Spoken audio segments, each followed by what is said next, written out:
Welcome to physical education for Odisha.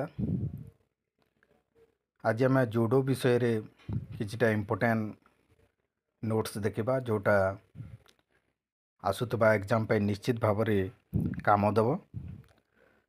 तो जुडो गेमटा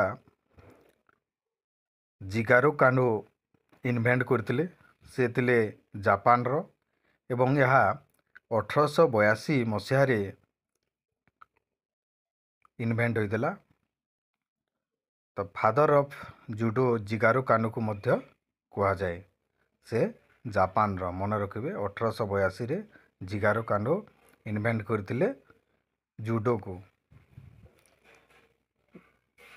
ये होची इंटरनेशनल जुडो फेडरेशन रो लोगो 1951 मसीह जा प्रतिष्ठा होता एवं यार हेडक्वार्टर अच्छी बुडापेस्ट हंगरी रे एवं प्रेसिडेंट मारियस भाइजर यार प्रेसिडेंट अच्छा देखो यहाँ हूँ तार लोगो मन रखिए 1951 इंटरनेशनल जुडो फेडरेशन गठित होता।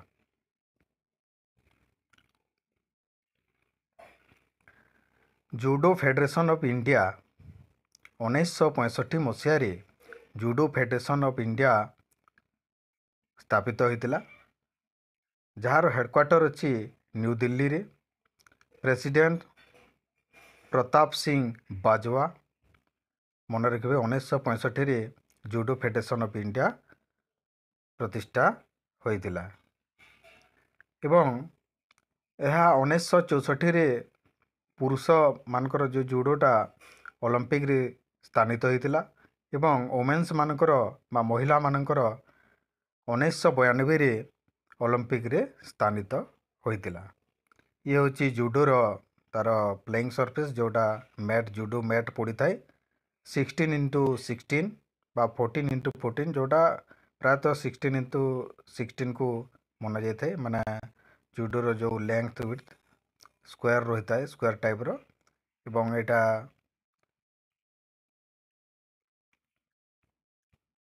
तार मेजरमेंट देखुथिबे। तापरे the contest period is 5 minutes for adult and 4 minutes for junior. 5 minute adult मानकर रही है कंटेस्टा एवं 4 minute junior under 20 boys girls रही है। If not result 2 minute extra time this extra time is known as golden time. जदि tie हो गला दी जन मध्य तो एक्स्ट्रा टाइम दि जाए एवं यहाँ को गोल्डन टाइम कह जाए। टे टाइपिंग मिस्टेक अच्छी नोन हम यहाँ KNON अच्छी।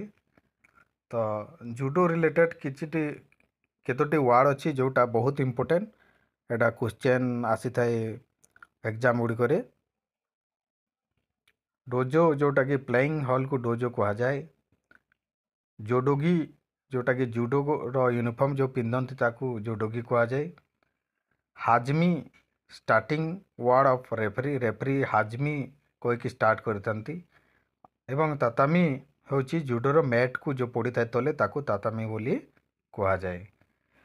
जोडोकाज जो जोडो प्लेयर जो खेली थांती ताकू जोडोकाज बोली कह जाए।